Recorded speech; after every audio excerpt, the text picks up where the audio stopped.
नमस्कार मंडळी. आजच्या या विश्लेषणात आपण विज्ञानाच्या एका भन्नाट आणि सतत बदलणाऱ्या जगाची सफर करणार आहोत.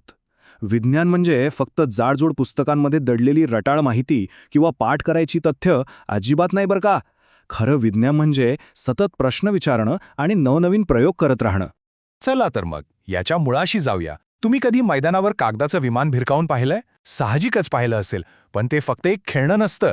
याच साध्या निरीक्षणांमधून आणि खेळातूनच खऱ्याखोऱ्या इंजिनिअरिंगला आणि आकाशात उडण्याच्या मानवी स्वप्नाला प्रेरणा मिळाली आहे. अगदी सुरुवातीच्या शास्त्रज्ञांनी अशाच पक्ष्यांच्या उड्डाणाचं निरीक्षण केलं आणि त्यातूनच आजच्या आधुनिक विमानांचा जन्म झाला. आता फुलपाखराची ती स्वच्छंद भरारी आणि कागदाच्या विमानाचं उड्डाण हे फक्त दिसायला सुंदर दृश्य नाहीये. हे एका खूप महत्त्वाच्या तत्वाचं प्रतीक आहे.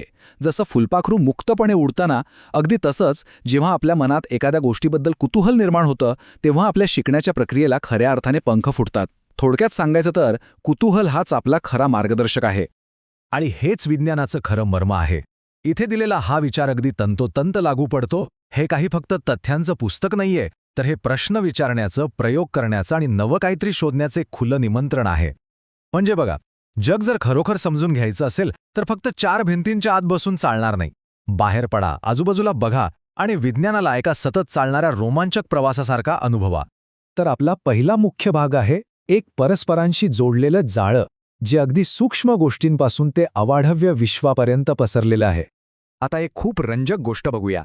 भौतिकशास्त्र, रसायनशास्त्र, जीवशास्त्र किंवा पृथ्वी विज्ञान या विज्ञानाच्या शाखा म्हणजे काही वेगवेगळ्या डब्यात बंद केलेल्या गोष्टी नाहीत. त्या एकमेकांशी अगदी घट्ट जोडलेल्या आहेत. आता हेच बघा ना, एका छोट्याशा पानातल्या अतिसूक्ष्म पेशींचं निरीक्षण असो किंवा जमिनीखालून वाहणारं पाणी आणि आकाशातले महाकाय तारे असोत, एका क्षेत्रात लावलेला शोध अनेकदा दुसऱ्या क्षेत्रातल्या प्रश्नांची उत्तरे देतो. विज्ञानात कोणतीच गोष्ट एकटी किंवा वेगळी नसते. सगळं कसं एकाच मोठ्या कोड्यासारखं आहे. यानंतर आपण वळणार आहोत दुसऱ्या भागाकडे, रोजच्या जीवनातील वैज्ञानिक रहस्ये आणि आपल्या दैनंदिन गोष्टींमधील रसायनशास्त्र. आता आपण थोडं आपल्या रोजच्या आयुष्याकडे वळूया. आपल्या डोळ्यांसमोर अशा अनेक गोष्टी घडत असतात ज्यांच्याकडे आपण कधी लक्षच देत नाही.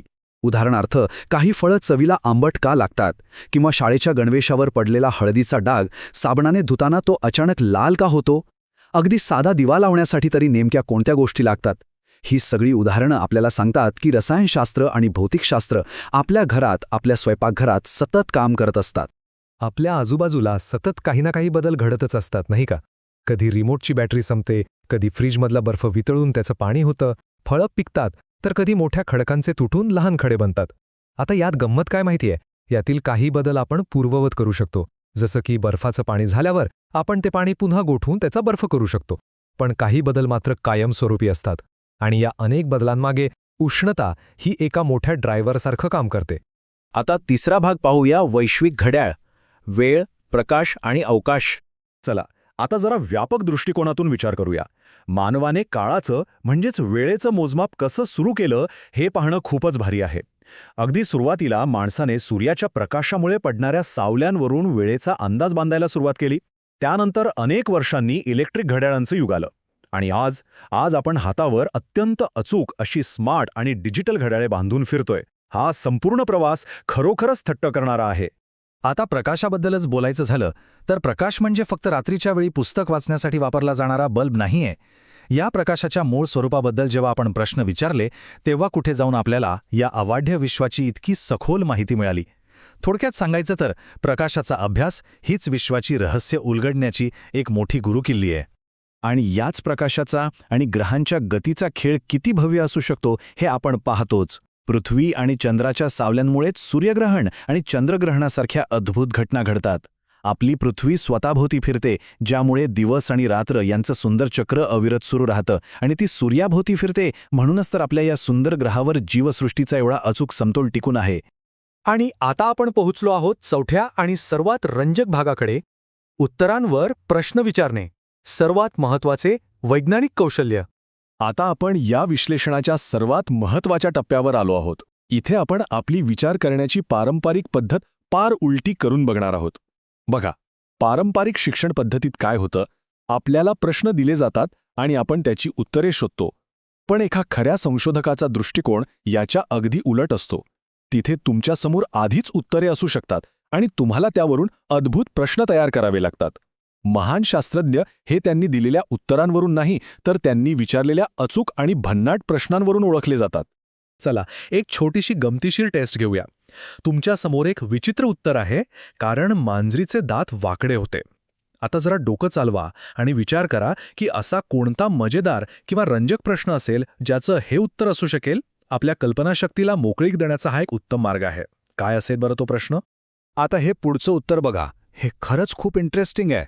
उत्तर अगदी साधं वाटतंय, फक्त थोडं दूध घाला. पण यासाठी काहीतरी वेगळा, भन्नाट आणि अनपेक्षित प्रश्न तयार करता येईल का? अशा प्रकारचा सराव आपल्याला ठरलेल्या चौकटी बाहेर जाऊन विचार करायला लावतो. हाच खेळ पुढे चालू ठेवूया. आता हे उत्तर बघा. घाबरू नका, माझ्याकडे माझा टॉवेल आहे. खऱ्या वैज्ञानिक संशोधनाच्या जगात अशा प्रकारच्या अतरंगी कल्पनाशक्तीला खूप महत्त्व आहे. आता विचार करा, ह्या उत्तरामागे अशी कोणती आश्चर्यकारक किंवा गमतीशीर परिस्थिती असेल? आणि आता हे शेवटचं आणि सगळ्यात रहस्यमय उत्तर 42. आता इथे एक अट आहे बरं का. 32 अधिक 10 किती असा कोणताही साधा किंवा कंटाळवाणा गणिती प्रश्न इथे अपेक्षित नाही. त्याऐवजी पूर्णपणे वेगळा आणि आउट ऑफ द बॉक्स प्रश्न शोधायचा आहे. साचेबद्ध विचार सोडून देण्याचं हे एक उत्तम उदाहरण आहे. तर मंडळी, या सुंदर आणि अथांग विश्वात वावरणारे एक संशोधक म्हणून आता आपण स्वतःलाच विचारलं पाहिजे की पुढे कोणते अद्भुत प्रश्न विचारले जातील. विज्ञानाचा हा प्रवास इथेच संपत नाहीये. बाहेर पडा, आजूबाजूच्या जगाचं बारकाईने निरीक्षण करा आणि तुमच्या मनातल्या त्या वैज्ञानिक कुतूहलाला खऱ्या अर्थाने जागृत करा. कारण कोण जाणे, पुढचा महान प्रश्न तुमच्याच डोक्यातून येईल. हे विश्लेषण पाहिल्याबद्दल खूप खूप धन्यवाद.